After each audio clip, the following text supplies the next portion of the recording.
Hello and welcome to this edition of Motivation and Money with me, Mark Terrell, and my co-host, Fanny Snaith. How are you, Fanny? Excellent, thank you. Very good, very good. Good stuff. Excellent. Right, well, we have a bit of a chat beforehand to see what we're going to talk about, and we're going to be Yeah. talking about motivation and what drives people in certain professions.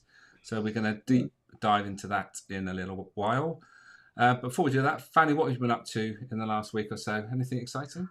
Yeah, well, I've been running my online course, which has been fantastic. So good. Everybody's digging into their money mapping, and it's fascinating. They're realizing the resistances they have to managing their money and then trying to get them motivated to actually do it, especially in these tricky times where everything's going skyward, isn't it? So it's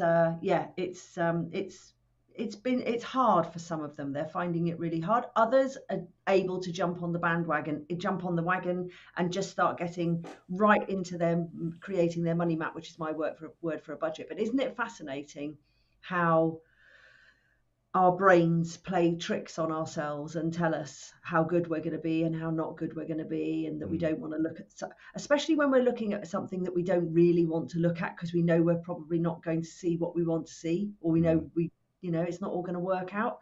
But like the famous motivational speaker said, Jim Rohn, he said, we start with where we are with what we've got.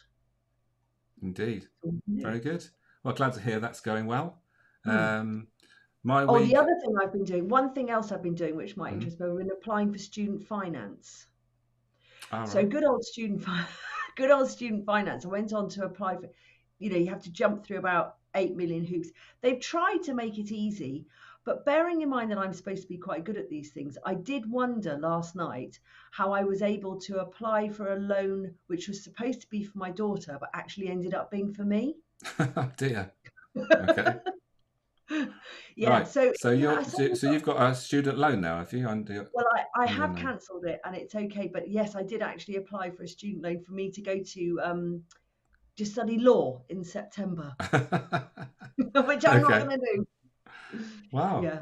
Oh, so it just shows how easy it is to make these mistakes, isn't it? Exactly. And how many times you can go round and round in circles just trying to get things to work, and it's just sometimes they just don't, and it's like those just things. cool. I just hate those sort of things, filling in forms and all those sort of things. It's just. But I think it's probably your attitude that you go into with these things. You've got to go into the attitude, well, it's just one thing at a time and see what happens. Yeah. Hello, Sarah. Sarah's joined us. Nice to Sarah? see you've joined us, Sarah Stone.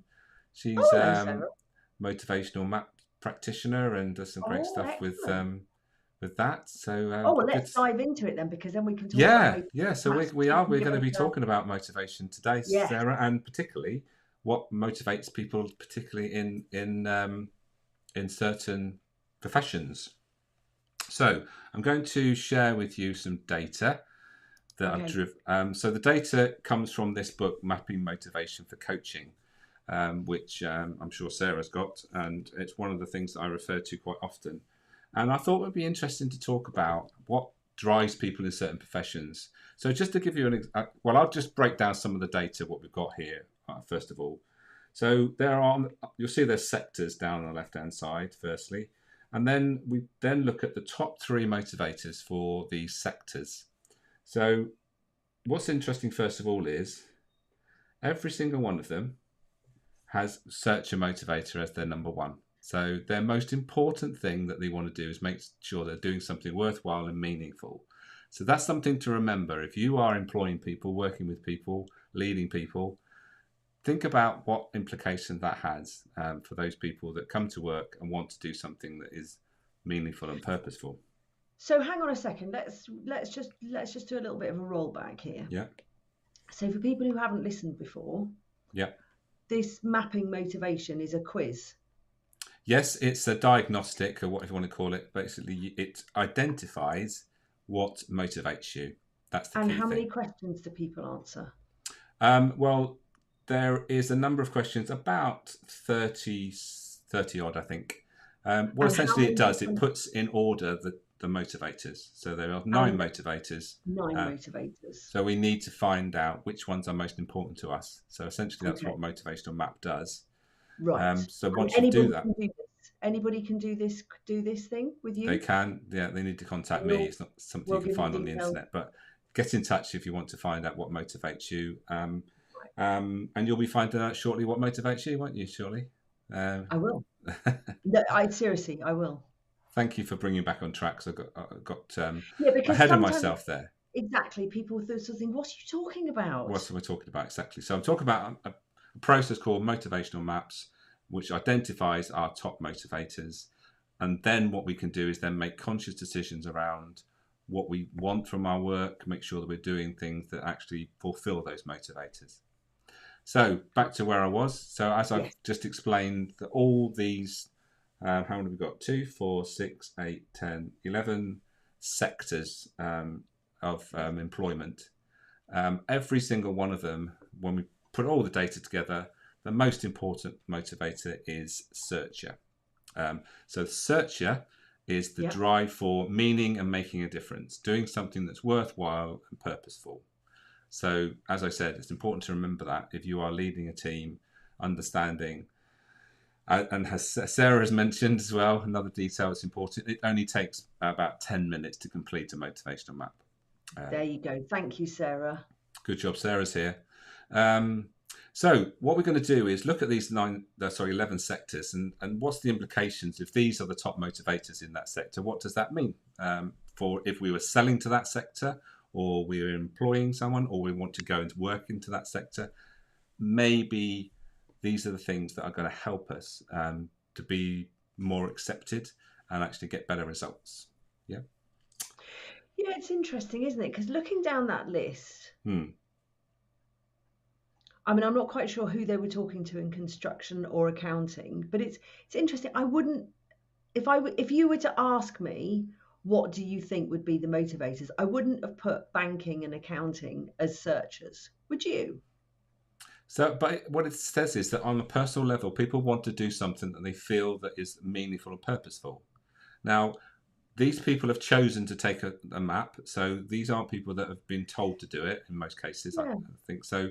So that's something to bear in mind. But if you think about the results here, it's. I mean, I'm not surprised by them, and I think people do want to go to work to feel that they're doing something that's worthwhile and meaningful.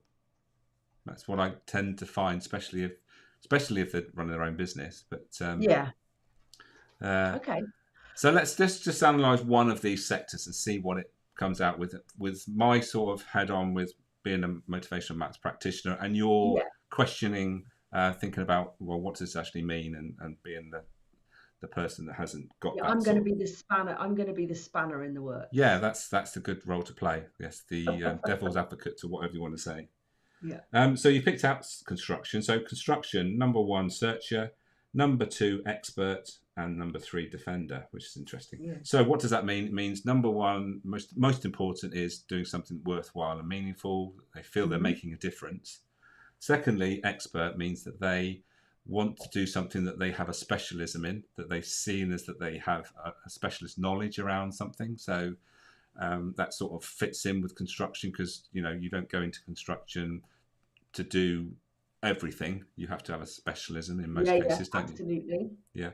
And then thirdly, defender is having a sense of security and stability. So things are stable. So this sort of fits in. This is sort of drivers that you'd want if you were in that environment, because doing something worthwhile, people come to work to do something they feel that they're making a difference, and they're helping to create an outcome. So it's like there's some bricks, there's the plan. We're going to make those bricks and we're going to turn them into a house or a building which is going to be useful, and the outcome is it's a building that people live in or work in. Experts, I come to work, I'm a specialist, I'm a bricklayer, or I do this, I do that.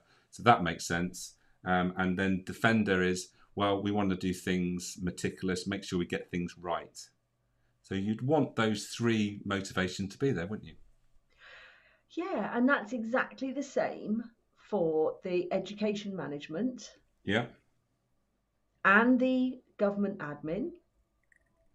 Yeah, that's what it is. And the pharmaceuticals. Yeah. Isn't that interesting? Yeah. Yeah, interesting.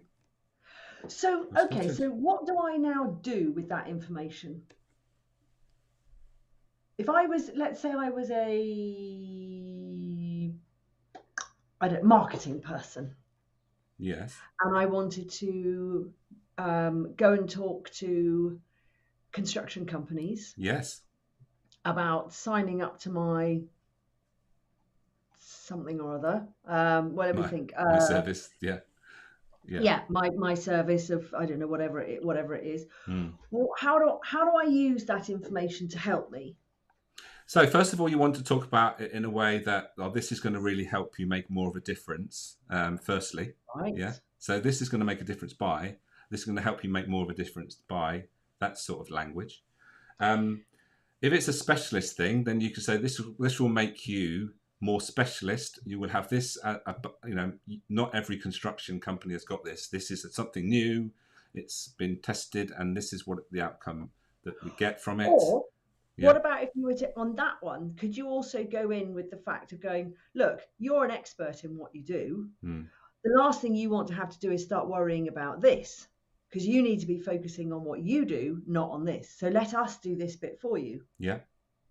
Is that's you could go in with you could go in as an expert and add to their expertise and take that part of the process and add value there, definitely. Yeah.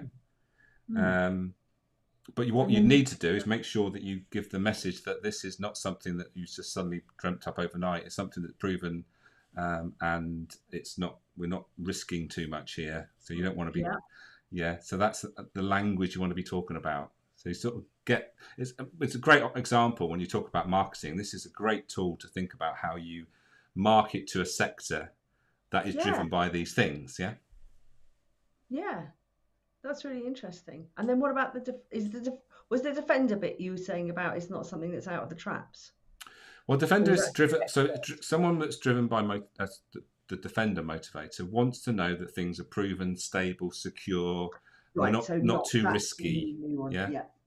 So when you think about if you're bringing something out new and you're trying to sell to someone that's defender driven, then you need to make sure that you have plenty of data backed up, proven. You've tested it. It's this, and this is the outcome, and it's information that you've got to give them. Make sure they've got plenty of information that you can prove that this product is actually, or this service is proven and gets the results that you say it's going to get. Okay, that's very, very interesting. Isn't it interesting that the only builder is the banking one on? Okay, it's on number 3. Exactly. But you see on number 2, you've only got 2 types. Oh, well, there's one spirit. They're only defender or expert. Defender or expert, yeah. Apart from spirit. Yeah. And then they've got but bear in mind, these are sectors we're talking about. So we're not, I suppose, with regards to what we do, we're very entrepreneurial. So what we are driven by is probably more freedom. Because we like to make our own decisions. We don't want people telling us what to do, and that's the reason why we've got our own businesses. So that's. But I think what fascinates me is there are 9 motivators, right? Yeah. And how many are we seeing on here? 4, just about. That's a very good observation. Yeah. So where's the drive to be in charge? That's the director motivator. It doesn't appear. So we've only got one builder, we've only got one builder, so I'm gonna discount that. Yeah. But we've only got 3 of the 9. Yeah, great observation there. Isn't that interesting? So predominantly, searcher, defender, and expert are very, very prevalent within all these organisations at this time. Whenever this sample was taken, I'm not sure how long the sample was taken over. Quite a long period of time, I believe. So do we think then of these people, do you think we'd think that all these people were employed? Yes, I would. Majority, if not all, these are employed people. So people that go to work to do a job. Yeah. So unlike us, so we're not running a business as such. No. Yeah. But there's bound to be some people in there that are that are there to lead a team. So if that's the case, that drive for being in control and being in a position of influence isn't showing up much. Have you got any other list? Have you got any other lists of sectors? I want to see how they differ. That's the only sectors I've got today, I'm afraid. Not in there. Okay, so maybe then, bearing in mind, we know about the searcher, we know about the expert, we know about the defender. We haven't talked much about the spirit, have we? No, we haven't. I'll talk about that. I'm just going to bring in what Sarah said. Dan Pink in his book Drive, which is a great book about motivation, highlights the purpose as a real drive for motivation, which is the same as the searcher. Yeah. So it's so easily discounted as, oh yeah, but that's a bit fluffy. But actually, the majority of people go to work because they want to make a difference and have purpose in what they do. And if they lose purpose, then that becomes a problem because it's not being fulfilled in their work. So and it's very much about being connected to the outcome that you help to allow to happen. So it's being connected to the outcome, and that's what it is around. And it's about getting feedback on that message. So the spirit motivator is probably going to be high for you. I think it's my fourth motivator. So it's and that's about freedom, autonomy, doing things your own way, having control over the way things are done and when they're done. And that creeps in retail, which is interesting. Which is and telecommunications. And telecommunications, yeah. Sorry, yeah. And computer software and accounting, which really fascinates me, because I tend to see accounting in, if we're talking about business archetypes, which we haven't really been through, but there's one called the conservator, which is the one that sort of like doesn't like change very much, likes to keep things as. However, I think we can all agree that the world of accounting has changed significantly since Xero and all the online accounting packages, where accountancy is no longer history, it's more projection, isn't it? And absolutely, yeah, that's probably the biggest change that I've seen. Obviously, you've noticed as well, in that most accountants aren't working on data that they've just got from the last year. They're working on real time, and they're also working as an advisory service with regards to the future as well.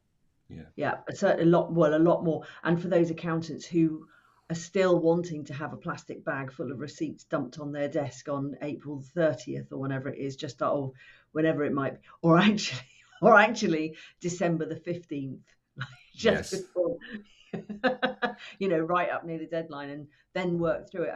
I don't know, they can't really be there anymore, can they? It's not really very. Well, the interesting thing is that accountants, we talk about that tax year end thing, that January thing that they all complain about, is that they can't do anything else in January because everything's around getting tax returns done, which is last minute from their clients. But there is a way that you can control that. You can, basically say that, if you want me to do you pay extra in January. If you want it on a discount, then get your details to us earlier. So there are ways you can manage this. Do you have like a deadline of when you want to get your accounts done? Just by the way, do you have because I have a figure. For me, it's always been, for some reason, it's always been the end of June. I don't know why. As soon as I've got the information to hand, I basically collate it and send it to my accountant. So with things that are delayed and all that sort of stuff. So it tends to be, if you give it another month after the end. So by the middle of May, I'll be thinking about making sure that I've got the information that I need to send to the accountant, so that I know then I'll have my tax return completed in the next couple of months by June, July time. So I know, what tax liability I have in the coming January and July. So it's an interesting one. Okay. So what do we do with this information that we've got here? I'd like to. What can we do with it now? This book sounds interesting.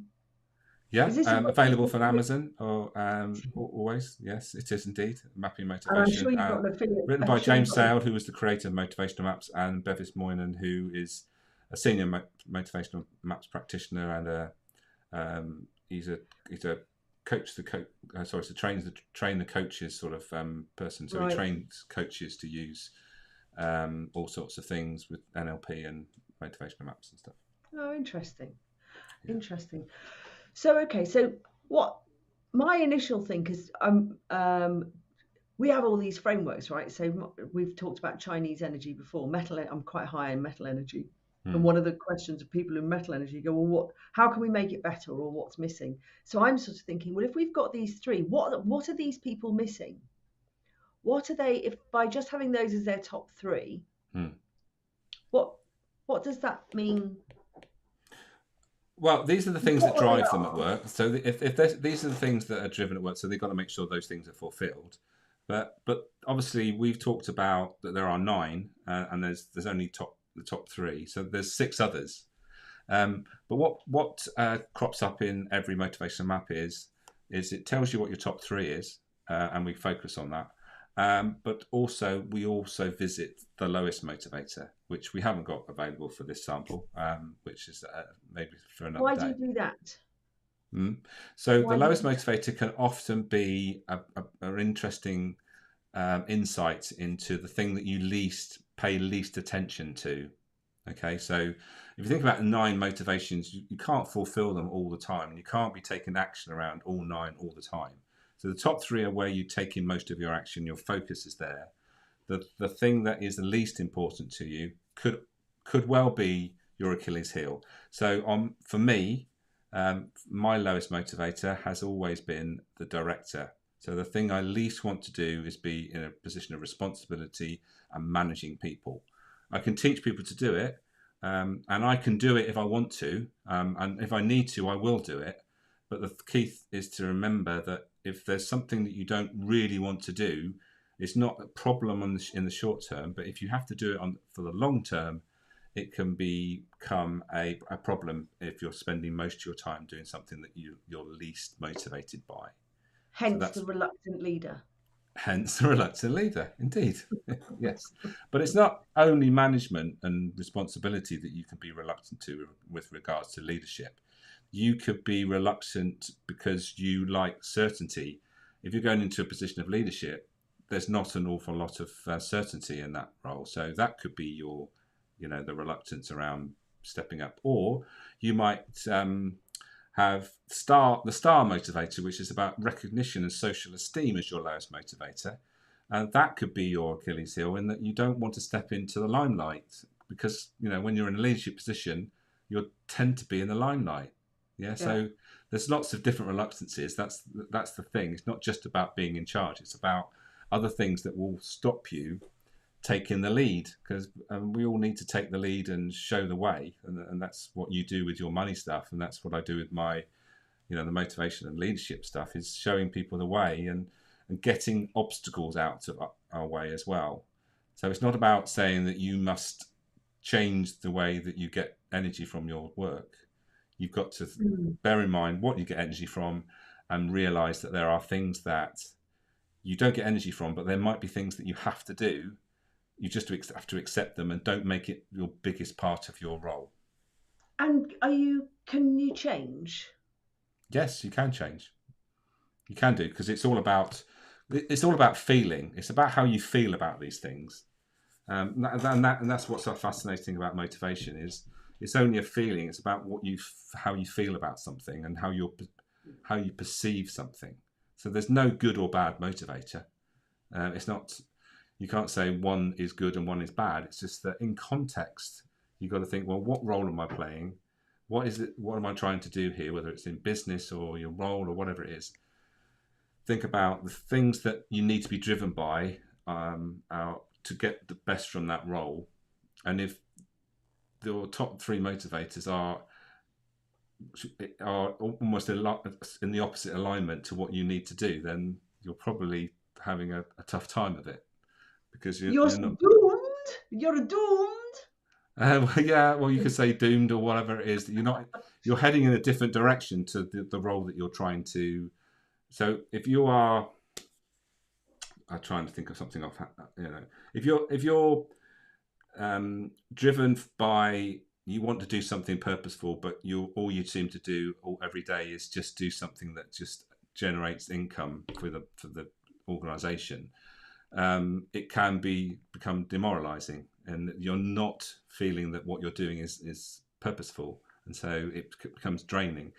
Not that what you do in essence is the wrong thing. It's just that for you just not connected to the outcome. So you know, so it's quite subtle, and it's about how we feel about things. So these things are very personal. But you can change them, as you said, if you can think about things in a different way, put them into a different perspective, and have those different thoughts around how you perceive that motivator, then you can, given time and working on it, you can turn it into something that's actually something that you enjoy. So an example. So for me, so the STAR motivator is about getting recognition and promoting yourself. Yeah.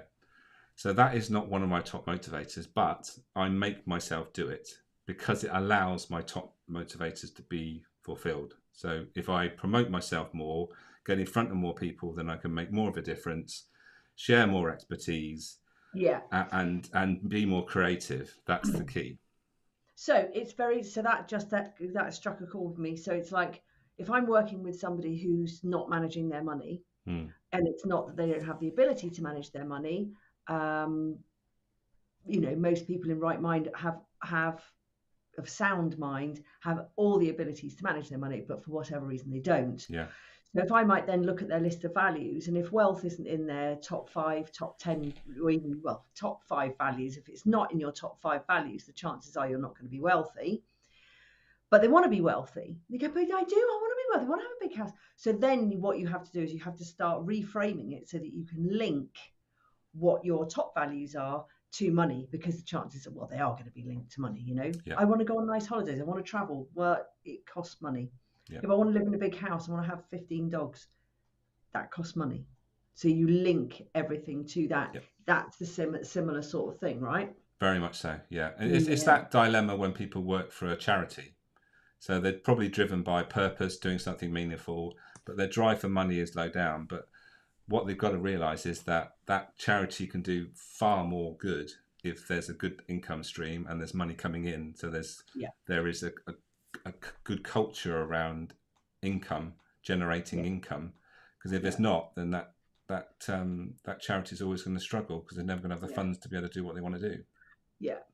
So it's about getting on that and just going out there and blatantly putting your foot on the sales pedal and just getting out there and bringing the money in. Yeah, and doing it for a clear reason. It's the reason to bring in money so that we can do the work that we want to do, as opposed to generating money for the sake of donating money. And there are so many people out there, loads of people that I work with, who don't go out and promote themselves. I have to say, I'm guilty of it as well. I think a lot of us people who run our own businesses, it's making endless videos and going out there, and some people telling you, oh, well, there's no point doing that, just do all this, and then there's no do it, you've got to do content and all that kind of stuff. But so many people who don't want to get themselves out there or feel embarrassed about getting themselves out there, and actually nobody really cares what you look like or whatever. There are going to be some people out there that resonate with you. You don't have to be liked by everybody, and I think that's the hump to get over, isn't it? And actually be able to go out there and do that part. And this could be anything. This could be the same with doing your accounts in your business, looking at your numbers, or it could be the same as, I don't know, organizing your processes. Because if you are working on your own, the chances are you might not be able to afford all those services at the beginning. So there are certain things that you do have to entice. I prefer to say entice yourself to do. But I guess it's how you entice yourself to do it. Yeah, really interesting. Absolutely. Yeah. Well, I know that I'm really interested over the weeks to dig in more to some of the motivators. Can you dig up any more lists like this that aren't? Well, now if it's struck a chord and you think it's interesting, yes, definitely. There's lots of data and stuff that I've got to hand which we can delve into with regards to what motivates people. It's good discussion points, isn't it? It's an interesting way of looking at things and how you link things to actually get yourself motivated. Well, just going to stop you money. there, because the thing is, what we most people get wrong with motivation is they think I need to get motivated. But if you want to get motivated, you've got to know what motivates you. So what motivates you? Get clear on that. Make sure you fulfill them, as opposed to what can I do to motivate myself. Get clear on what it is that's important to you and do that. And like I've just started a new Facebook group on the back of my book, and what I've put in, a question I put in on Monday was, what are you going to do this week for no other reason but it's going to motivate you?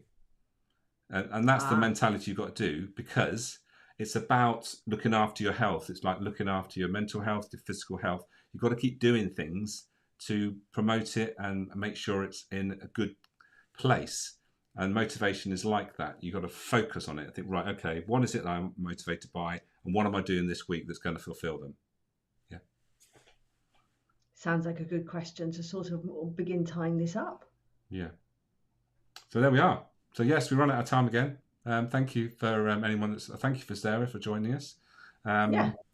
And anybody else that catches this on replay, if you've got any comments around motivation, then please put them. And anything around money, what drives you, anything around motivation and money is relevant, and we will get back to you. Or what doesn't as well. Or what doesn't, What doesn't that you'd like to. Yeah. And what's stopping you doing things that you want to do because, maybe the motivation not there or whatever. Yeah. So any question, any comment you've got around the two topics, then either of us would love to hear from you wherever you pick this up, whether it's on my channels, Fanny's channels, or whatever. Then pick it up and get in touch. Why not? We don't bite, do we? No. Not often. Great stuff. Thanks again, Fanny. Good fun again. We've got Easter ahead of us, so have a great weekend, whatever you're doing. And we will catch you after the Easter break once you've had lots of hot cross buns and chocolate. See you then. Take care. Bye.